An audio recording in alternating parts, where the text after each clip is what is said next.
ఓం నమో భగవతే వాసుదేవాయ నమః. భగవద్గీత మొదటి అధ్యాయము 16, 17, 18 పద్యములు. అనంతం విజయం రాజా కుంతీపుత్రో యుధిష్ఠిరః నకులః సహదేవశ్చ సుఘోషమణిపుష్పకౌ కాశ్యశ్చ పరమేశ్వాసః శిఖండి చ మహారథః దుష్టదుమ్నో విరాటశ్చ సాత్యకిశ్చ పరాజితః ద్రుపదో ద్రౌపదేయాశ్చ సర్వశః పృథ్వీపతే సౌభద్రశ్చ మహాబాహో శంఖాందద్ముః పృథక్ పృథక్.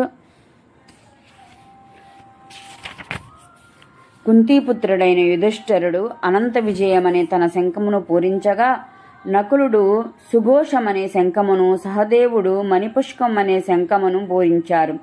ఓ రాజా, గొప్ప విలుకాడైన కాశీరాజు, యోధుడైన శిఖండి, దుష్టద్యుమ్నుడు, విరాటుడు, జయింపరానట్టి సాత్యకి, ద్రుపదుడు, ద్రౌపది తనయులు, గొప్ప బాహువులు కలిగిన సుభద్ర తనయుడు మొదలగు వీరులందరూ తమ శంఖాలను పూరించారు.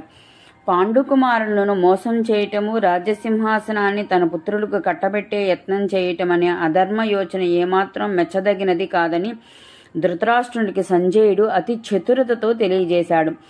కురువంశమంతా ఆ మహారణంలో సంహరింపబడుతుందని అప్పటికే సూచనలు స్పష్టంగా చూపాయి. పితామహుడైన భీష్ముడు మొదలుకొని అభిమన్యుడు మున్నగు మనుముల వరకు ప్రపంచంలోని పలు దేశాల రాజులతో సహా అక్కడ ఉన్న వారందరూ నశింపబోతున్నారు. తన కుమారులు అనుసరించినట్టి యుక్తి విధానాన్ని ప్రోత్సహించిన కారణంగా ఆ సమస్త ఘోర విపత్తునకు ధృతరాష్ట్రుడే కారణమైనాడు. ఓం నమో భగవతే వాసు. ఓం నమో భగవతే వాసు.